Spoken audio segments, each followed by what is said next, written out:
Olá! Hoje nós vamos falar sobre finanças na prática, do controle à estratégia. Este é o programa Consultor Responde do Núcleo de Consultores da Microempa de Caxias do Sul. É um grupo formado por gestores de diversas especialidades preparados para atender o pequeno negócio. Então hoje, para falar de finanças, nós trouxemos o Luca. Eu sou a Daiane, eu sou fundadora da Draia Estratégia e Transformação. E o Luca vai se apresentar e contar um pouquinho sobre a empresa dele e a sua função. Olá pessoal, tudo bem? É uma honra estar aqui gravando esse nosso programa, chamamos assim, porque eu também faço parte do núcleo dos consultores da Microempa. E para quem não me conhece, eu me chamo Luca Badalotti Mota e meu nome completo justamente para fazer sentido ao nome da minha empresa. Eu tenho uma empresa de consultoria financeira, chama-se LBM Gestão e atuo com pequenas e médias empresas. Faço parte do núcleo de consultores aqui da Microempa, um grupo com diversos empresários e consultores de diversas áreas para ajudar as PMEs, que a gente chama pequenas, médias empresas. E hoje estamos com um conteúdo Finanças na Prática, que a gente vai da organização até o planejamento para os empresários que nos assistem aí. Legal.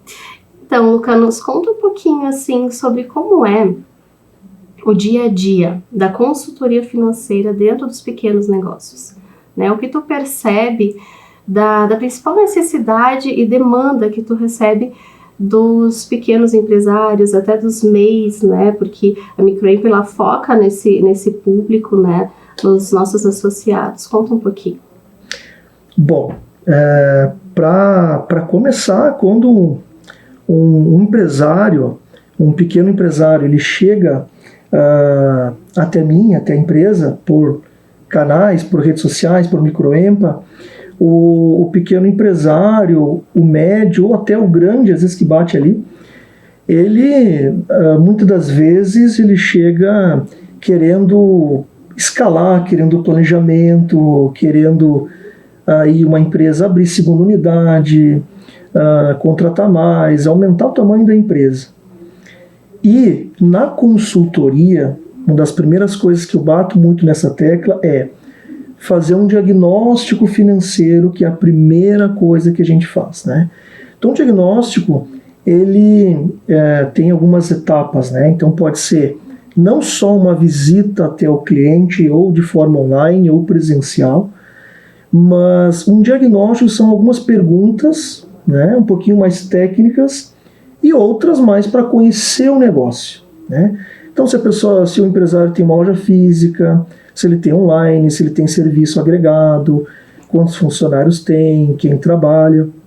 E esse diagnóstico, eu já consigo identificar esse empresário, essa empresária, seja microempresário, médio, eu já consigo identificar se ele tem a estrutura mínima para escalar o resultado, para multiplicar lucros, que é um dos programas que eu tenho de aceleração financeira.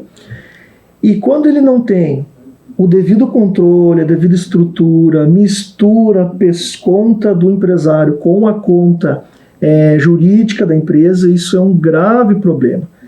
Porque começa tudo ali, aquela mistura de boleto. E para o empresário, se ele fatura ali 100 mil, 200 mil, muitas das vezes ele acha que ele é um empresário de 200 mil. Porque ele está faturando os 200 mil. Então, neste diagnóstico, a primeira coisa, eu já identifico se ele vai para um acelerador financeiro ou se ele começa com o passo 1.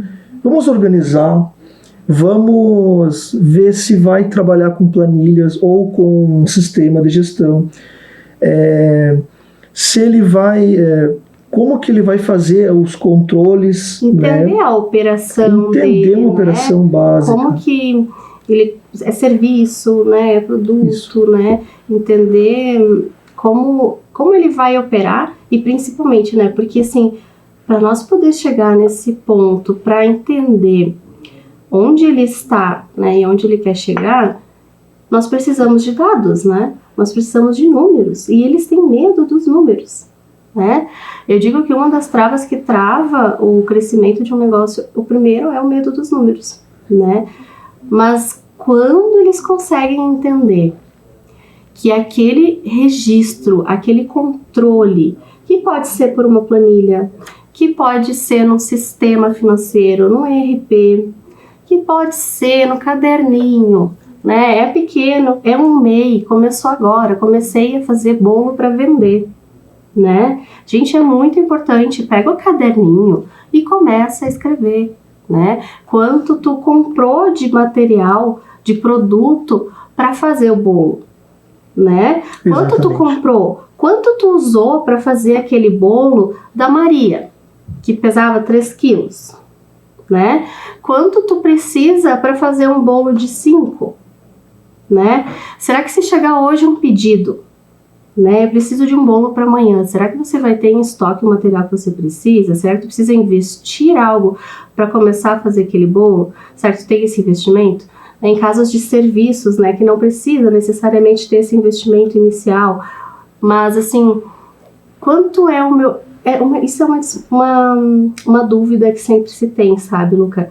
Prestadores de serviço. Ah, mas qual que é o meu custo fixo? Eu só preciso do meu notebook, né? Exatamente. E às vezes trabalho em casa, né? Então, mas eu não tenho despesa, então tudo que eu faturo é meu lucro, né? Mas assim, tá em casa, mas e a internet? Tu precisa de internet para te trabalhar, né? Senão tu não consegue atender teus clientes.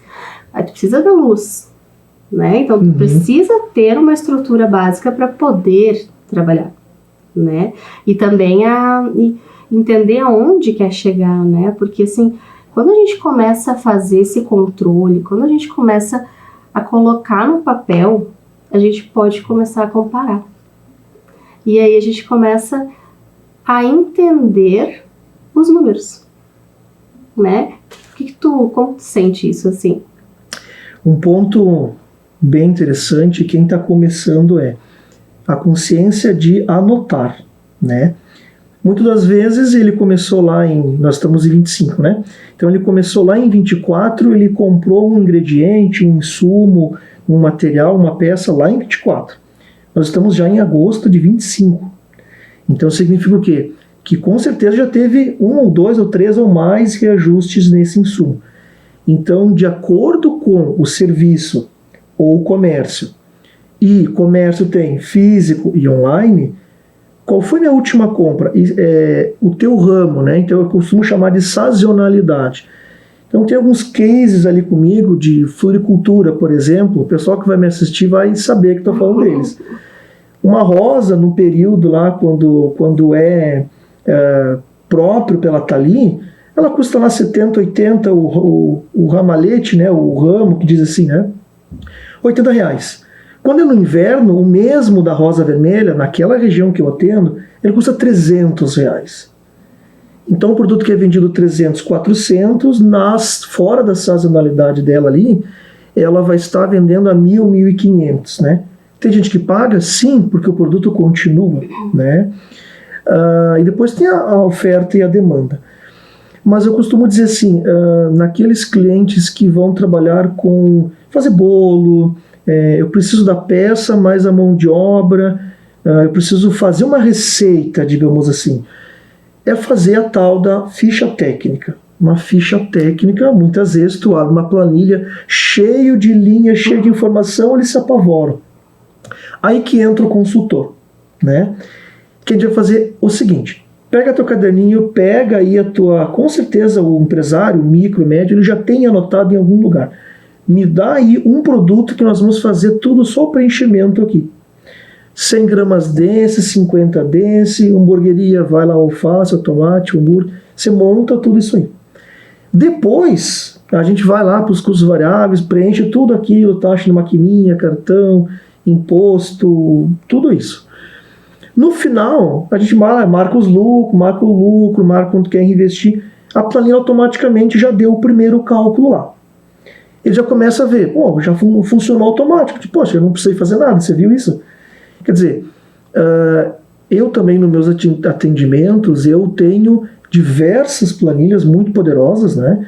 que inclusive as fórmulas o empresário nem enxerga, nem eu já não enxergo mais, a gente bloqueia. Então a gente não deixa ele clicar no lugar errado porque vai dar erro, né?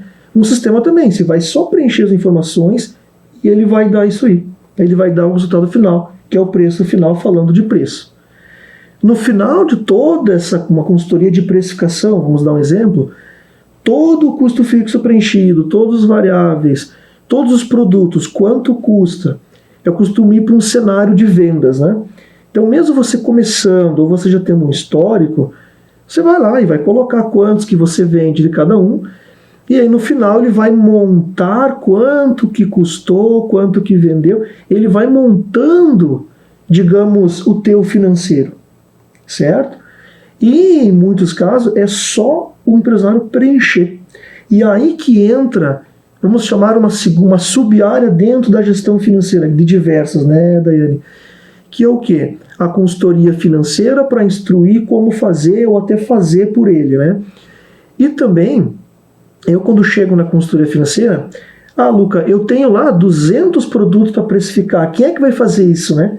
Ele já começa a apavorar aí. E a gente, como consultor, como já experiência, mais de 150 empresas já atendidas nesses negócios, o que nós temos que fazer? Passar a tranquilidade para ele.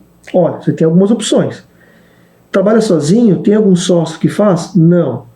Sozinho, muitas das vezes, o empresário está lá fazendo o bolo, o mecânico está lá prestando serviço, enfim. Ele também não tem o tempo e não tem dinheiro para contratar alguém do financeiro, que a gente sabe como está o mercado para contratação. Então, tem uma sub-área que a gente chama de terceirizar o financeiro, uma palavra em inglês BPO, né? Ou vamos falar terceirização financeira, que eu, Luca, conheço, não trabalho, mas a Daiane é especialista também nessa área de BPO, que é como se fosse uma portaria terceirizada. Você terceiriza para estar naquele momento fazendo aquele tipo de coisa, né? Assim, o caso de uma faxineira, você não tem ela contratada CLT, ela vem aqui cada 3 dias, né? Tu tem um escritório pequeno, não precisa ter alguém limpando todo santo dia. Então pode vir uma vez por semana, 3 vezes por semana, né? E vai ser terceirizado, e tem essas empresas para isso.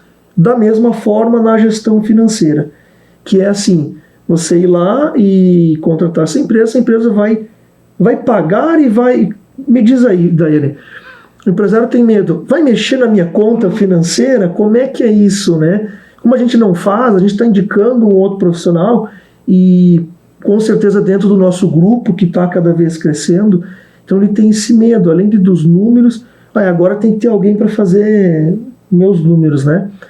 Conta aqui para o pessoal como que seria e como que é terceirizar na vida do empresário. Ele vai mexer na conta, como que é?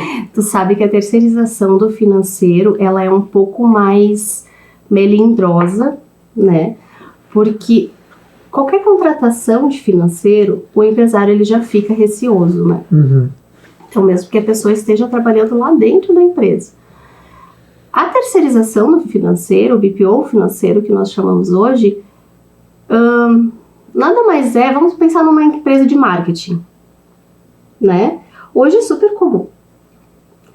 Mas eu posso escolher se ou eu vou abrir um setor de marketing dentro da minha empresa, eu vou ter que contratar, né? Então, eu vou ter que contratar uma pessoa, eu sou pequena, eu vou contratar uma pessoa para fazer o básico, daqui a pouco vai crescendo, eu preciso de um especialista, né? E por que não no financeiro? Quando a pandemia chegou, foi onde facilitou. Não sei se tu percebeu isso, mas o financeiro era papel. Eu fui uma pessoa que sofri muito, porque no início eu precisava imprimir tudo de novo, tá? Mas agora a gente é tão prático, as contabilidades trabalham com documentos digitais, é tudo digital, não manda mais malote para contabilidade. Tudo interligado, né? Integrado. Tudo integrado. O sistema financeiro que a gente utiliza, ele já integra a informação, exporta tudo para a contabilidade, o contador já tem a informação ali em tempo real, né? Então é tudo digital. Então o financeiro ele pode trabalhar fora da empresa, né? E fazendo uma terceirização desse serviço, tu contrata pessoas especializadas, né? Então, para contratar uma pessoa especializada no financeiro, né? Pegando assim, tem MBA em controladoria, né? Tem toda uma especialização, um estudo em cima daquilo. Para te trabalhar dentro de uma empresa, um salário fica muito alto. Sim. Mas tu consegue terceirizar esse serviço e ter uma entrega de especialista, né? Com relatórios, com indicadores, com um custo muito menor. Muito. Chega a ser 1/3 do que teria o custo de uma pessoa dentro da empresa. Né? Depende da empresa, sabe? Depende da movimentação, se é serviço, se é produto, se é indústria. Então tudo depende, com certeza. É do Simples Nacional, é presumido real, tudo depende. Mas facilita demais. E o empresário que ele abre uma empresa, ele abre uma empresa com um propósito. Eu sou médico. Eu não preciso parar para fazer o meu financeiro, sabe? E não tem tempo porque a agenda tá lotada. Né? E eu preciso aumentar o faturamento, eu preciso ter mais. Esse é um empresário, aquilo eu comentei um pouquinho anteriormente. Um médico pode até estar ganhando com cirurgias, né? 50 mil, 100 mil, 200 mil, e ele acha que ele é uma pessoa de 200 mil.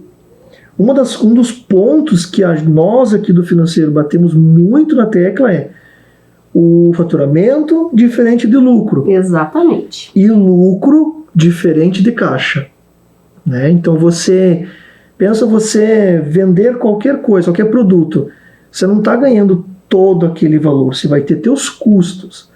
E aí o médico, o prestador de serviço, quem está ali no business, né, core, que é especialista naquele negócio, né? No serviço, montagem do móveis, o mecânico, a que faz o bolo, o médico. Então às vezes ele realmente não tem esse tempo, né?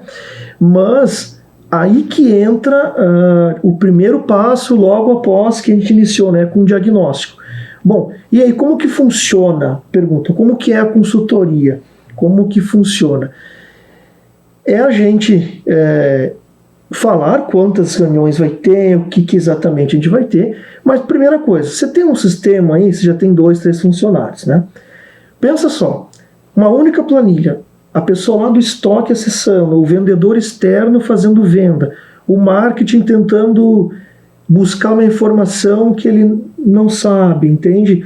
Então assim, não é só uma questão de precisa, né? A gente quer que saia contratando tudo. Hoje existem diversas ferramentas no mercado, mas o básico do básico ele precisa ter. Então, voltando na organização, seja numa planilha simples, seja num sistema, quem tem mais facilidade com o sistema, faça a utilização. O que a gente chama de organização? A gente vai organizar aquelas linhas que o pessoal chama plano de contas, né? E a primeira coisa que alguns, por incrível que pareça, para nós é mais básico que um feijão com arroz, né? Que é separar o que é receita e o que é despesa. Às vezes a pessoa não sabe, mistura. Ok, entendi. Receita, tudo que eu vendi, custo, tudo que saiu da minha empresa. Opa, primeiro passo passamos. E aí ele começa a misturar o quê? O básico. Tu vai olhar o relatório, começou uma consultoria, ou ele quer me mostrar, ele se sentiu seguro na primeira reunião, vou te mostrar aqui, ver se tu entende alguma coisa. Quando a gente olha linhas ali, tá tudo misturado, né? Tem informação lá para baixo, tem aluguel que tá lá em cima, logo depois da receita, tá aquela bagunça daquelas linhas, né? E eu costumo dizer, vamos olhar linha por linha. Nós no bater o olho, a gente já enxerga se o teu custo do produto está alto, não vai gerar margem para pagar as despesas. Passou o custo, gerou margem, não está sobrando.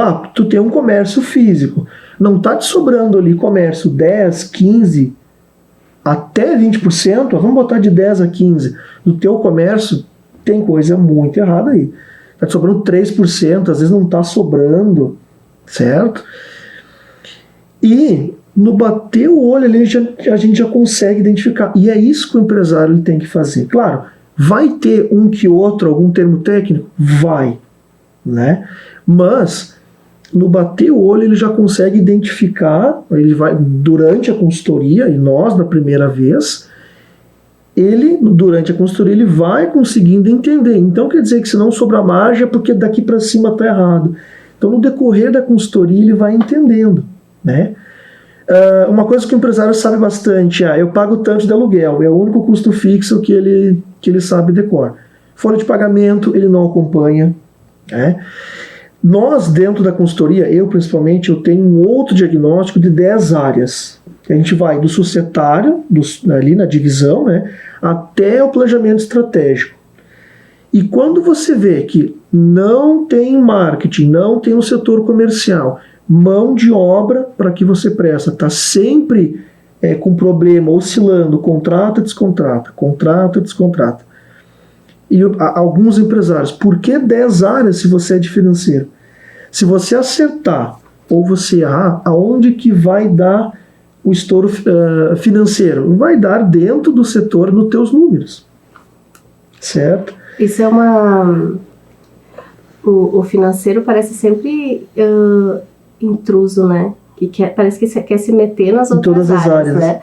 Mas é que quando a gente pensa num financeiro estratégico, não tem como não olhar o negócio como um todo. Uhum. Né? Porque justamente nesse contrata, demite, às vezes tem custos ocultos ali, né? Quanto custa ficar recontratando uma pessoa, né? Às vezes um olhar mais estratégico, tu entende outros pontos que podem influenciar. Então, sim, o financeiro ele precisa ter um olhar estratégico e global do negócio, né? O empresário hoje, quando ele chega lá, voltando na primeira reunião, quando ele chega, que a gente faz um diagnóstico para identificar se ele consegue crescer pelo aquilo que ele está solicitando no momento, ou se a gente volta uns degrauzinhos para trás e, peraí, vamos organizar a casa, vamos organizar o sistema, vamos colocar uma rotina de controle, vamos colocar uma conciliação, vamos fazer o saldo bater. Então, conciliação, bater o saldo do teu controle, caderno, planilha, sistema com o que tu tem no banco. Gestão financeira não é você abrir o telefone, ver o saldo bancário e, eu tenho tanto hoje. Isso não é gestão financeira. Isso é um perigo. Isso é um perigo. Porque aqui, a gente falando de controle, nesse diagnóstico a gente consegue identificar se ele consegue crescer ou se ele precisa fazer uma reestruturação de tudo. E aí entra o lado educacional. Que é dizer, eu tenho lá tudo organizado, você tem que fazer isso aqui todo dia, tem algumas tarefas que você vai ter que parar durante o seu dia, ir atrás do banco para buscar a taxa do cartão, verificar realmente datas, ligar para fornecedores, né? Então tem gente que tem uma facilidade para negociar, tem gente que não tem. Ele compra há 20 anos do mesmo fornecedor, o fornecedor sempre tem o discurso de reajuste de preço, mas ele não consegue reajustar o preço. Ele não consegue repassar esse preço. Por quê? Uma empresa tem que pagar toda a estrutura física, todos os custos de fazer a venda, não é só o produto. Vendeu, pagou imposto, taxinha de cartão, às vezes o aplicativo de venda online lá, às vezes o e-commerce, taxa de cartão, maquininha, impostos, comissão de vendas. Então tem outras despesas. Eu tenho que ir até o cliente para entregar, eu tenho que prestar o serviço 10 vezes no cliente. Quanto que eu vou gastar? Então, aí, eu lembro também do nosso treinamento para os consultores, que eu fiz junto com a colega, você também é consultor, e eu também apliquei um treinamento para todos os outros consultores, de marketing, de vendas, RH, treinadores. Você está usando o seu carro para ir trabalhar. Você tem que tirar essa despesa da tua empresa. E aí cabe aonde você quer ver aquela famosa linha, que aí é o controle financeiro. Por onde começa? Você transfere da tua empresa para a tua conta como salário e depois você administra as idas ao cliente com o teu salário? Ou toda vez que você vai ao cliente você consegue pegar da empresa, passar o cartão da empresa para abastecer gasolina ali. Mas o importante é, o que é o foco? Registrar tudo que entra e sai da empresa. Depois que você tiver uma análise, eu estou pegando, então é para a empresa, eu vou passar o cartão da empresa. Lá no final do mês, se você estourar esse limite, você vai ver, poxa, agora eu estou tendo o controle certo, mas eu já consigo analisar que passei do limite. E aí que entra o controle. Você mesmo vai, esse aqui eu tenho que cortar para sobrar lá, e assim que é a gestão financeira. Linha, mesa a mesa. E é desse medo de, tô negativo, vai estourar o limite, que acaba não tendo esse controle, fugindo às vezes inconscientemente disso. Uhum. Mas é justamente, estourou, tá no negativo, é enxergar onde foi, né? Com esse controle tu consegue ir na linha certa para poder corrigir exatamente o que tem que ser corrigido. Porque às vezes a gente fica focando só no copinho de café e daí não vai dar resultado, né? Não é só o copinho, né? A folha de pagamento, o funcionário que custa 2.000. Nós temos uma ferramenta que você coloca o salário, ele calcula todos os custos do mês que você paga com benefício, com INSS, todos os gastos, mais o salário. Mas você tem que ter o que a gente chama de provisionamento para daqui 6 meses, 1 ano, 20 anos, se você tiver que fazer um desligamento. Você vai tirar de qual caixa? Então, o de 2, vamos arredondar, 3,5, 4, vamos arredondar com N benefícios que pode ter. Então, existe aquele gasto que você paga mês a mês, desembolsa, e aquele provisionamento, e a multa. Então, muitas vezes ele está com o caixa ali no limite, e ele contrata, descontrata, contrata e descontrata. A pessoa fica 1 ano, no máximo 6 meses, 1 ano. Então, olha o gasto que tem, com treinamento, com licença de sistema, daqui a pouco comprar um computador novo para trabalhar, daqui a pouco uma cadeira nova, né? Então você ficar trocando, demitindo, contratando, você tem custos de admissão, de demissão, de multa, de papel. O contador vai te cobrar por esse serviço dentro de um pacote ou adicional, mas todas as áreas vai gerar custos para o teu financeiro. E o empresário, eu costumo dizer assim, eu entro na reunião, hoje é o dia da machadada nos custos, seja lá onde, vamos baixar 5.000, 2.000, 10.000, seja R$500 ou R$200.000. A gente tem que cortar, e o empresário concorda, porque assim, nós vamos cortar de um lado para você conseguir fazer uma manutenção gigantesca que vai acontecer na tua empresa, e o caixa vai cobrir metade, então a outra metade a gente vai ter que tirar de algum lugar. E Luca, isso nos traz o conteúdo para o nosso próximo programa. Com certeza. Como usar a estratégia para crescer, para alavancar o seu negócio, para reduzir os custos. E agradeço pela participação hoje, tá? Esse foi mais um episódio do Consultor Responde. Se você tem alguma dúvida, deixa aqui nos comentários. Entre em contato conosco no nosso Instagram. Deixa a sua dúvida lá no direct, que nós iremos responder nos próximos episódios. Muito obrigada!